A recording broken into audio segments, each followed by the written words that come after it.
देखिए आप लोग मंदिर में बैठे हैं, यहाँ पर कोई आप लोग को डांटेगा नहीं कुछ बोलेगा और प्यार से जयकारा लगाइए। कहा जाता है कि किसी की मस्ती जिंदा है तो किसी की हस्ती जिंदा है, कि किसी का मस्ती जिंदा है तो किसी का हस्ती जिंदा है, और जो भजन में ताली ना बजाए वो जबरदस्ती जिंदा है। तो एक बार जोरदार ताली बजाइए, बोलिए शेरा वाली मैया की।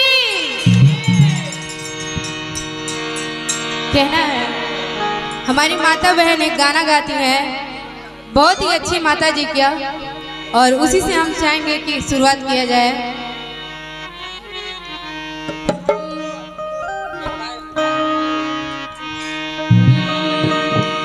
किनिमिया की डाल मैया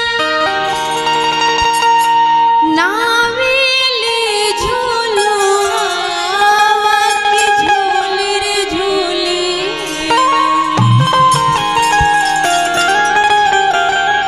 हो की झूली रे झूली ना,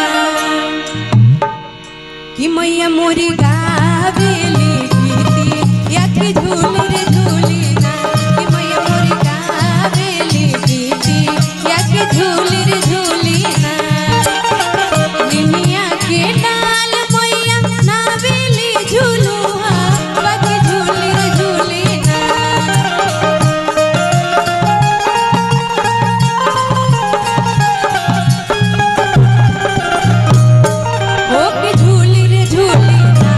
मैया मोरी गावेली गीती या की झूली रे झूली ना, कि मैया मोरी गावेली गीती या की झूली रे झूली ना।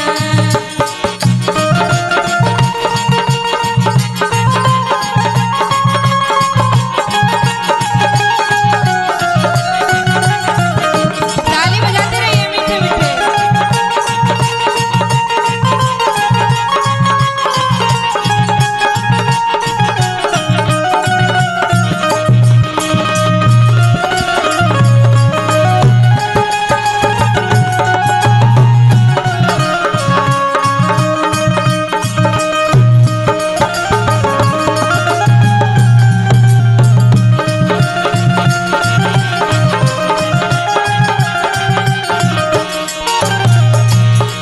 जब देवी मैया झूला झूल रही थी, कोई बता सकता है कि जब उनको प्यास लगी तो किसके घर गई थी? माता जी किसके घर गई थी? मालिन के घर।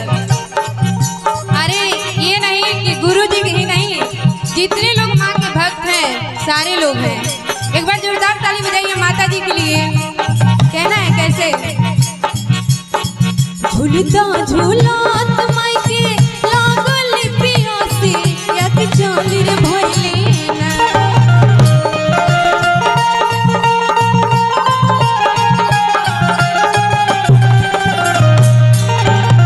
झूलता झूलत माई के लागल पियासी या कि चली रे भइली ना, हो कि चली रे भइली ना।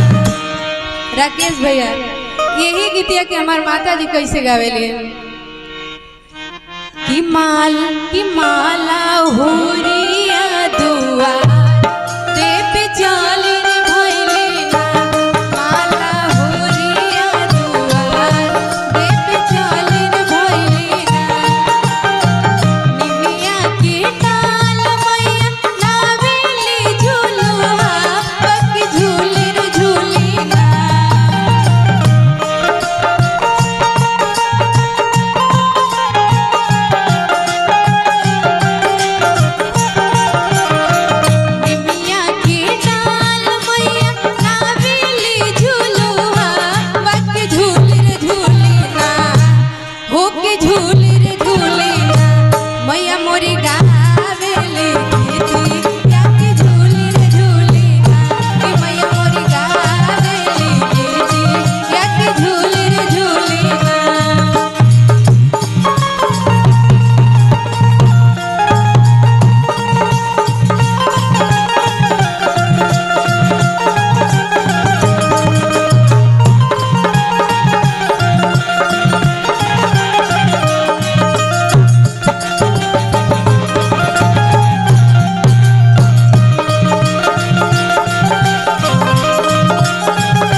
हमके एक बूंद पानी पिला दा।